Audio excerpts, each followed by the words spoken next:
Good morning, everyone. Another week stuck in physical isolation, but I'm here to join you today with another Facebook Live with hopefully some coaching and leadership tips and advice. Feel free to message me as I'm speaking so that I can answer any questions you may have. By the way, since I have you here, take a look at my website, www.coachhectorwong.com. You can also look me up on YouTube as well as on LinkedIn, where I do a lot of posts, trying to build a library of videos for you. So if you have a chance, please visit. So this week, again, I want to talk about a similar theme it's basically about relationships. As a leader, manager, executive, you have to accept the fact that your job isn't easy. You wouldn't be paid the amount that you're getting paid or doing what you're doing if it were an easy job, right? If it was easy, anybody could do it. But you were chosen. And you just have to accept it. Don't fight it, right? A lot of people do get stressed out about dealing with this type of position because it could be something new for them, that they're frustrated, and it's very difficult to manage teams of people when prior they may have been like a solo performer, that they were a great programmer or a great salesman or whatever it is. They were used to performing by themselves, right? There was no one else to worry about, right? All you had to worry about was your own performance, right? Doing what you needed to do.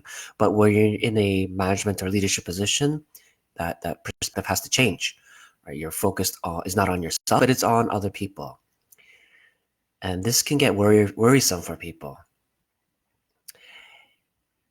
I think the number one effect is stress, and what I tell a lot of people is don't stress about the things you cannot control. Things are going to happen, that there's good things and bad things, and when it comes to managing a group of people, you can't always predict what's going to happen, right? Because you're dealing with human beings. Everybody's unique. Everybody has their own motivations, their own perspectives on things, and that's something you need to accept.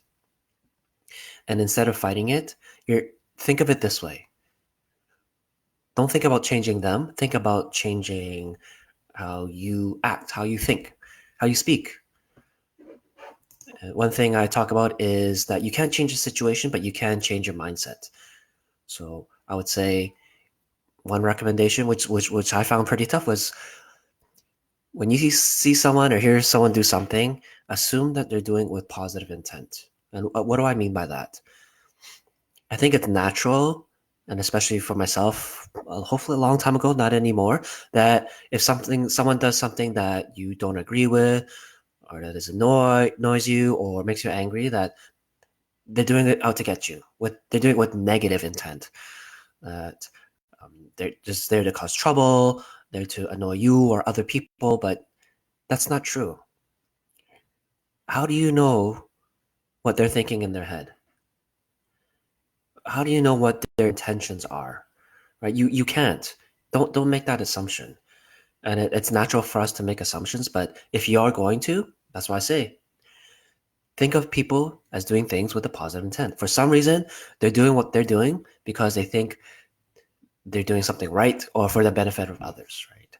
I think it's better to see things in general through that perspective rather than always assuming the worst, assuming that people are doing things negatively. Yes, Alan. Totally. I see your question or statement there, by their actions and what they say. Yeah. So again, some of us are more sensitive than others, while others are more thick-skinned, right? So what people do, what they say, it can impact us in different ways. But what I'm trying to communicate is, instead of assuming the negative, assume that they're always doing things with positive intent. So I think it'll change how situations will play out for you. Will change how you act, how you think, how you speak, because it puts you, I would say, in a positive space, right? If you're always negative, you could come up. It will change your attitude, change the way you say things. You'll come across as negative, and people will notice that, right? So if you're thinking positive things, you're going to act in a positive way. So you need to be able to be flexible, be fluid, you know, not only assume that people are doing things with positive intent, that, you know, they're out there to do what's best, what they think is best for you or for everybody else. And you have to sometimes put yourself in their shoes. And this is where empathy comes in. Someone with a high EQ or emotional quotient has that sense of empathy to see things through the eyes of others, right? From a leadership position, someone maybe you may say think someone is difficult to manage, but again, do you really know what they're thinking? Do you understand the intentions of their thoughts, their actions, their words? Right. This is where you, as a leader, you need to find out. Right. This is where communication comes in. Uh, so I'm going to answer your question, Alan. I think it's up to you. Right. I don't think it's naive. Like, people will judge someone in the first few seconds that they meet them, right? Or they see them on the screen or hear their voice, right? It's human nature. It's programmed into us. We'll automatically make assumptions, right? If someone's dressed a certain way, maybe in a suit, we'll think they're, a professional. Whereas we see someone dressed in a disheveled manner, is dirty, you're gonna automatically assume, is this person um, a rough individual? Are they homeless? Right? We were already making assumptions, but this is where you can take advantage of these kind of pre-programmed ways we think as human beings to assume things are positive, right? So, hey, why don't you try going up to someone as a test, right? Two people, one, assume that whatever they do is negative, whereas you approach the other person as, whatever they do is positive. As you interact with them, like, observe how you think, how you feel, right? If when you make these assumptions, right? I think in order to make progress in life, like, you're gonna have to do certain things, and these things may not be comfortable, right? Um, like, my advice again here is, like, just try it, right? Again, I feel that people are pre-programmed to think of things negatively, right? And this is your opportunity to switch, right? If you want to improve, if you want to make progress in life, right, you can approach things through different lenses, right? Through a negative lens, through a positive lens, through a neutral lens, right? Or even like a gray lens, a little bit of negative, a little bit of positive, right? It's where do you want to go, and what are you willing to do to get there, right? And like, you hear the saying that, in order to be successful, there's a lot of hard work you need to put into it, right? And part of that hard work is changing that mindset. You're used to thinking a certain way, and what has it brought you, right? If you want to experience different results, what do you have to change? And I would say the only thing in this universe that you can control are the thoughts in your head, right? And if you can control the thoughts in your head, then you can control how you perceive things, right? And this is where I'm saying assume with positive intent, right? Because those are the thoughts in your head. And then by making that assumption, I feel like it'll cascade into better things, like the way you act, the way you speak, the way you think. And then uh, by acting in a positive manner, you're going to get more positive results, right? So going back in terms of, I'm talking about assuming positive intent, that management is difficult. So how do you resolve this issue, right? How do you face this challenge? Again, it's not easy, right? And there's different methods, there's different ways. Everybody will say something that they think will help you to manage a team or to deal with people in general. Right. So I'm going to talk about something that's worked very well for me. And I only recently found out that it was documented in a book and there's an official name for it. So, like, when people see a leader or a manager, sometimes they see it through, again, like a different lens, that this manager is, higher up, can seem unapproachable. And some people might even feel intimidated, right? Just because of the position. The manager is still, or the leader is still a human being, but because of that title, again, their lens has shifted, and they make assumptions, right? Whereas, I'm not saying that there's some people that don't feel that a manager is someone that is approachable that they can speak to, but there's some that fall into different camps. Right?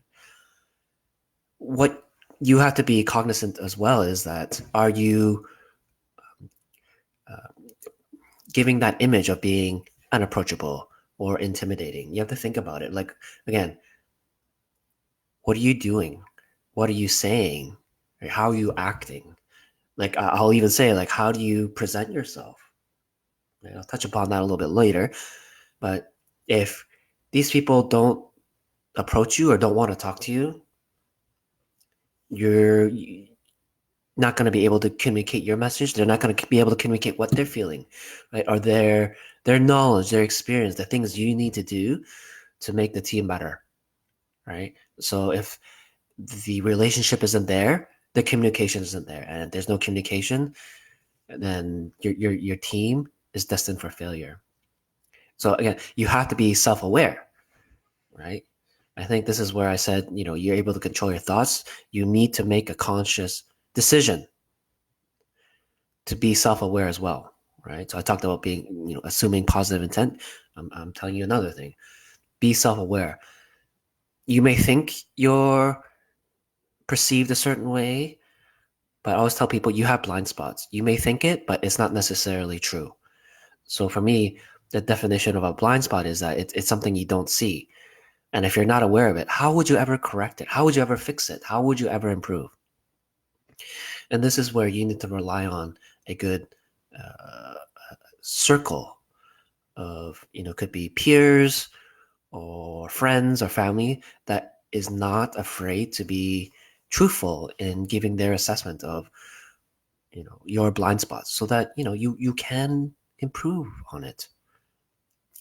So going back to what can you do to build these relationships with the people you work with, your team members, right? Or what any groups of individuals. So what's worked well for me, and the official name I learned recently is called um, Management by Wandering Around, MBWA. And before I learned that term, I just used to call it as a pulse check or temperature check or just a walk around, right? So this is what I thought I was achieving, and then I want to go into like the actual things that were said in this book.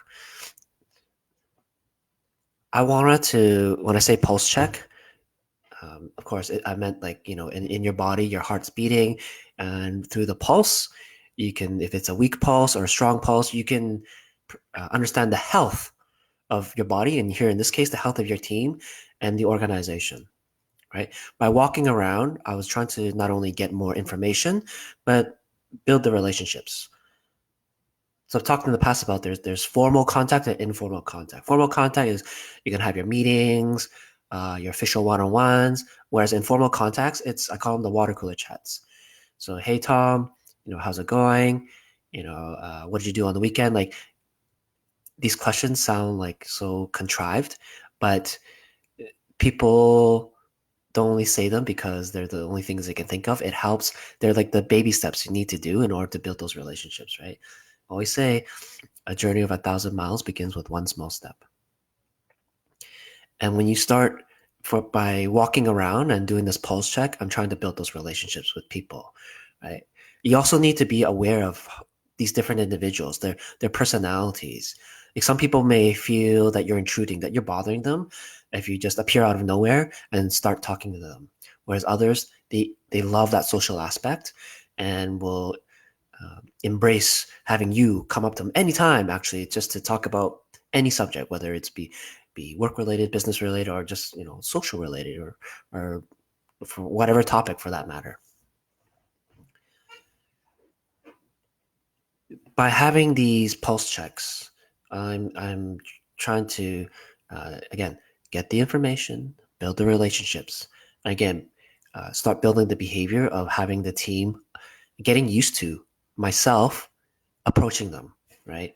Also, too, this is where the self awareness comes in. You need to understand: are they busy? Are they occupied? I already mentioned their personalities. personality types you need to take into consideration, their time, if they're busy.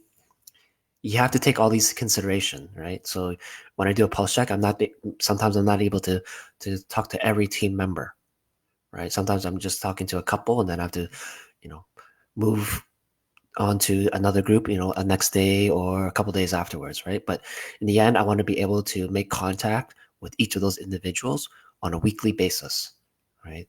So that you're always getting that I'm gonna say it again, the pulse of the team, the organization, right?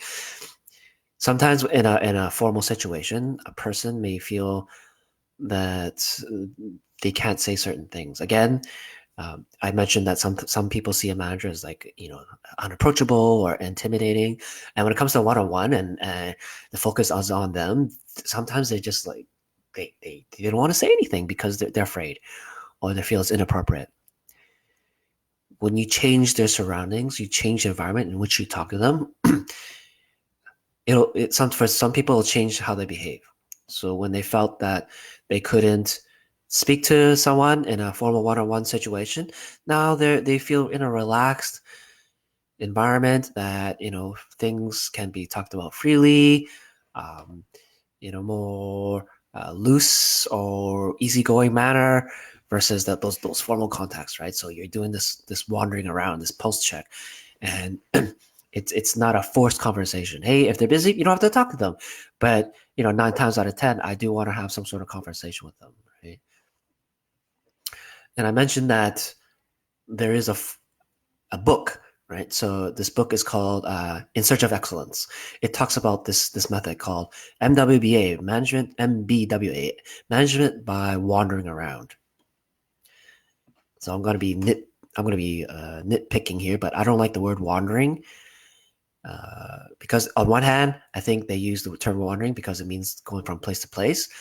But for myself, and maybe for you, I interpret wandering means you're walking around aimlessly, like with no purpose, like you just have no objective, right?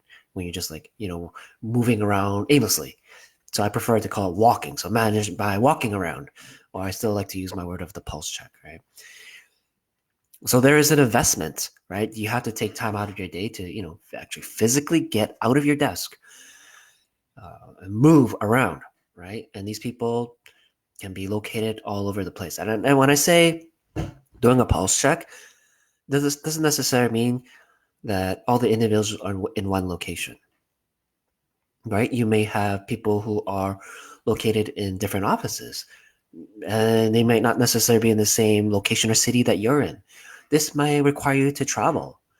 Like, I'm not advocating to travel constantly, but you will have to put yourself out there to get this FaceTime with them, right? So it could be, if you had to make plans to travel, it could be a combination of formal and informal meetings, right? So these formal one-on-ones, and then this management by walking around, right? These pulse checks, right? So also too, if they're in another country, it could be a matter of it could be a phone call or a virtual meeting, right? So by doing these pulse checks, you should not be confined by the physical location. The ultimate goal is to have these talks, right? And build these relationships. And you should not be constrained by location or where people are located, regardless of whether or not they're in the same building, same city, same country, right?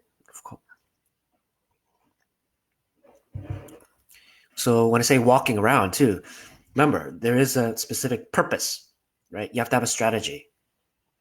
I mentioned before you do it, you got to take into consideration, people's times, their personalities, their motivations, their interests, their ideas, all these things before you start walking around. You can't just show up to someone, say, "Hey, how's it going?" Um, exchange a few words and leave. Right? You have to have a purpose. You have to have an objective. Right? So when you're having these conversations, like any conversation, you need to be listening actively. Right?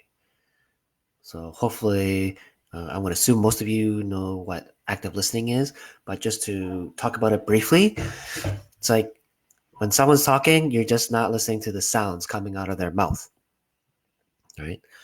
You need to observe. You need to think about the context of what they're saying things. You have to have some critical thinking. Hopefully be able to observe their nonverbal cues, such as their body language, the tone of their voice, their facial expressions, right? So active listening is just not with the ears. Also incorporates, other senses, right? Like visual, right? For example, visual, right? So the advantage of walking around too is that it is sort of like spontaneous and informal, right? Again, people will react differently in these types of situations, and hopefully they're more open, they're more truthful, more transparent, right? At the same time, when you do the post check, think about yourself, right? How I mentioned how you present yourself, right? Your tone of voice, your nonverbal cues. I'm sorry to say, like physically, how you look as well. By that, I mean like how you dressed, right? Are you, did you, comb your hair in the morning? Did you like brush your teeth?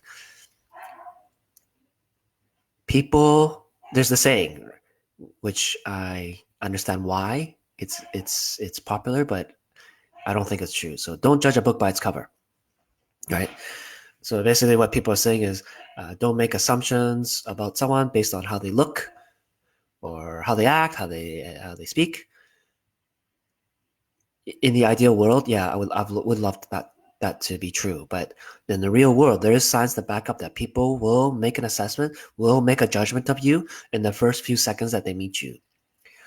So if you plan to walk around and meet up with someone, again, if you're coming ungroomed, disheveled, what do you think they're gonna feel about you, right? Imagine how you would feel if someone like that approached you, right? Put yourself in their shoes. Use that empathy to understand that, hey, in order to have effective communication, you need to be ready yourself, right? I'm not talking about like physically, but also mentally, right? That I talked about, grooming and dressing, but also your mind. You have to prepare your mind. You have to keep an open mind, right? And listen to what they say. You need to be patient because even though you may go to speak to someone with a particular strategy, like every plan doesn't go exactly as you want. They may start talking, going off tangent, and talk about other topics before you actually want to talk about what you want to talk about. So sometimes you have to, depending on the situation, sometimes you have to let people, build it up, right? Let them talk about whatever they want. But remember, what is your goal? What is your objective? Keep that in mind. And sometimes you'll have to bring them back in. Sometimes you're going to let them talk, right? So again, it depends on the person. It depends on the context of the situation, right? And, like maybe I'm jumping back and forth here, but what are some of your objectives? Like you want to listen to their ideas, some of their ideas. I talked about building relationships. These people are on the front line. So they have a feeling of what's happening at the ground level of the business, right? If they're dealing with customers, they'll have the understanding of what the business, how the customers are reacting to the business, what they're feeling, and you would never know that most of the time in a leadership position because you're just too far from the front lines. Whereas if you do this walking around, you're able to talk to your team, and they can pass this information to you. And the more information you have, the better decisions you can make, right? So one of my philosophy is in order to make a good decision, I need all the information that I can get. At the best of times, you're only going to get 60 to 70% of the information, possible information. And sometimes you just got to run with it, right? But if you can't even reach 60 and 70, then you're going to make a probably uneducated decision, not a well-informed decision. So this walking around, this post check, it's going to help you. It's going to help you make those better decisions in order to resolve problems, make strategic plans, all these kind of things, right? So again, here's some benefits, right? Also, too, right? In terms of building your relationship, when you're walking around, having these informal conversations, it makes you more approachable, right? That you are friendly, that you're getting up off your quote unquote throne to come down to speak to everyone, right? That you are approachable and you're not intimidating them, right? That you are friendly, that you are a human being. And with any relationship, communication is the key. So the more you walk around, the more you speak to them, the more frequent the communication. So, and more frequent the communication, the stronger I feel that the relationship can be developed and built, right? I'm very, um, I advocate that relationships and communications are key to you as a leader with managing teams. And again, the post checks or the management by walking or wandering around is one of those valuable tools that can help you do that. So it all sounds great and wonderful, but there are some potential dangers or negatives if you're not aware of this style, right, of this pulse check, of this management by wandering around. Again, if you don't plan, you just go start talking to people, you're wasting your time and their time. You need to have a plan. You need to have an objective, right? And not only after and everything doesn't end just after that conversation ends, because I guarantee you with those conversations, problems will be raised, your advice will be asked. So part of this strategy is what is your post check actions, right? Are you just going to listen and do nothing? That's not what I recommend, but when you hear these things and there's some sort of action request or action that you need to take, make sure you follow through. Or else you're gonna damage these relationships. It's like why did Hector walk around and listen to me, but he's not gonna do anything? So next time he comes around, why would I bother talking to him? Right? You need to be able to follow through on whatever is told to you in those conversations. Right? Again, because if you don't, those people the level of trust is not going to be built. Without trust, you're not going to have those relationships. So you need to commit to following up, right? You need to commit to not only listening, but following up on people's requests, concerns, uh, issues that they like, or requests for advice. And you have to take the approach of like, you're always trying to improve, right? Continuous improvement, right? Because as you listen, you're slowly making progress as a team and as individuals, right? And I also mentioned, if you're not patient, uh, you're not gonna you might start making people uh, forcing people to speak quicker or say things that they don't want to say. So you need to be patient, right? That one thing's to be active listener, but I said you need to also be patient, right? And also, I mentioned keep an open mind, right? Be patient and open minded. Because if you're not, and the people, you gotta assume people are, again, with the not only assume positive intent on their part, that people are sensitive, they're observant, and I give people the benefit that everybody is like super intelligent, right? There's some that you think may not, but again, for me, I make that assumption because it helps dictate how I do things. Because if I listen and I like furrow my brow, or just like wandering around with my eyes and not focus on the individual, people will know or feel or perceive you as not caring, that you're not listening actively, that it's just a show, right? That here's Hector again, and I better just say something just to get him off my back. Right? Because in these conversations, it's not going to be all positive things you're going to hear. You're going to hear negative things, right? You're going to hear complaints, rants, problems, issues, right? So if you're not patient, if you're not open-minded, if you're not committed to this process, it's going to come across in how you act and how you're perceived. And if people perceive you negatively, this strategy is not going to work, right? This pulse check is not going to work, right? Oh, again, if you're not going to commit to taking action after the conversation, what's the point? I also said earlier that you need to take into consideration people's motivations, their personalities, because like some people will love you coming around, talking to them, while others are like, he's coming around to bother me again, or is he trying to micromanage me? So this is again why you need to take into consideration each person as an individual, right? So what this does is like it'll tailor your strategy as to how you talk to them, how you approach them when you're doing your pulse check, right? Yeah, for example, like some people, yeah, I would love socializing. There's some people that actually like want others to hear what they're saying, what you're talking about, right? Maybe it's an ego-driven thing, right, or a pride thing, right? There's some people like that, or some people want to be talk privately, right? That in order to maintain trust, I want to just talk to away from other people so they can't hear like my true thoughts, my true feelings. Yeah, this is where you need to treat each individual as like with different drivers and motivations. Okay.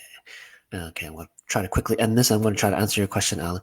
Uh, so again, I mentioned I always want to emphasize like that saying like don't judge a book by its cover, but unfortunately it does happen.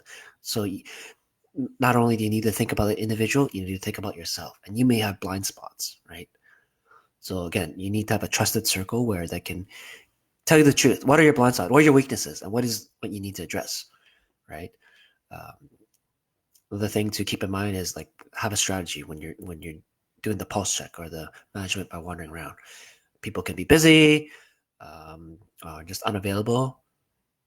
And make sure you have a plan, right? What are you just soliciting information? Just saying hi. Like, what is your strategy? Just don't wander around for the sake of wandering around, right? Everybody's time is valuable, right? And treat people respectfully by valuing their time, right? And you need to make this strategy, this tool, this process. You need to commit to it. Be patient. Be open minded, as well as need to be consistent, right? Like for myself, I do it weekly. You need to be just keep doing it. Again, that's where that patient comes in. And with active listening, I talked about elements of active listening. Listen more, speak less. Okay, that's like one of the first rules when you're having these types of conversations with people, right? Because maybe I'll talk about it later. But listening is extremely important, and it's one of the most valuable lessons I learned in a leadership position. Right, and also with these walkarounds, it's not just like soliciting information. Like use it as time to celebrate wins, right? People will do good things, so praise them, praise the team, right? It's because this will help build the motivation, the enthusiasm, right? The positive energy, right? It's not always business. We're not going to talk about things like that, but wins. Celebrate the wins, right? No matter how small or how big they are, right? They're great motivators, and it helps build the cohesive between the team amongst yourself, right? And with these walkarounds, it's not just taking, right? By that I mean you're just not listening for information, you're soliciting information. You also need to give. So you got to remember, it's very common for people on the front lines that they don't get all the organizational or business news or updates. So it's an opportunity for you to tell them, hey, maybe like organizational um, uh, news, strategic plans and roadmaps, kind of what's going on with other teams. Again, this is your opportunity as well, right? To communicate information, to give. This is what I mean by giving, right? It's a two-way street with communication, right? Um, they're telling you something and you're listening, as well as vice versa. You're telling them something and they need to be listening. And don't forget with these conversations, this pulse check, don't forget to ask questions, right? Don't expect them just to tell everything you want to hear, but you need to prod, right? Right? Ask questions. Um, Again, you need to be direct about it, but be professional. Okay. Again, every person's unique, and they'll respond to different styles, right? So there's different ways to ask questions, right? Sometimes you need to be more subtle. Sometimes you're direct. Again, it depends on the individuals, but but the lesson here is remember to ask questions. And the last thing I'll talk about is about this pulse check or management by wandering around is you need to talk to everyone on your team. You don't want to perceive as favoring others, because if you just talk to some, uh, you'll give that message, that perception. Hey, Hector's always talking to Tom, but it's not talking to John. Does he dislike John? Does he not care about what John is doing? You can't do that. You need to be fair. So this particular tool, that's why there's a strong time commitment to it, that you need to talk to every individual, right? Same thing. Think about it too. If your team's located in other physical locations, if you're going to go do this thing, you need to talk to every single person, right? Because you don't want to perceive as favoring others, because this will impact the team morale, right? And in turn, it'll impact their performance. Okay. So today I talked about a particular tool that I have used, which I've called the pulse check or temperature check. But one of the official phrases of what this is called is how to manage by wandering around, described in the book In Search of Excellence. Yeah, So Alan, you have a question. Do you do business consulting? I'll try to answer it this way. So as a coach, my job is to help you come up with solutions. And I'm not telling you what the solution is. It's like I'm working with you for you to come up with it, right? Because as a coach, it's the best way I describe it is like if you watch the movie Inception, people need to come up with their ideas themselves, right? That need to think it through and plan and act. Why? Because if you remember in the movie, the idea, the commitment to the idea is stronger if it comes from within, right? It's easy to solve a problem if I just tell you how to solve it. But as a coach, you're trying to help people internalize and come about with their solutions and solving the problems themselves. So that's how I see myself. But to answer your question, yeah, I do business consulting, but my primary goal is to coach, right? And so this is where I say, I'm coach slash advisor, right? This is where you talk about business consulting. So as an advisor, this is where you come in and you're telling people how to solve a particular problem, right?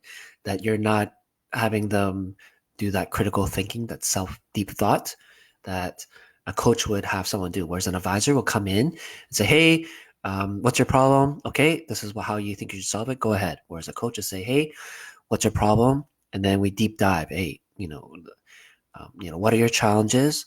Like, what have you tried? Um, what solutions do you think? Like, what's preventing you from trying new solutions, right? So there's a difference, right? So in terms of business consulting, yeah, I do it, but my focus is on coaching, right? In the end, my ultimate goal, what drives me, is to be able to help people, right? And in this case, it's people in leadership positions or looking to be in leadership positions. So if I can do that as a coach, great. If I have to do it as an advisor or through some sort of business consulting, yeah, I'll do that too.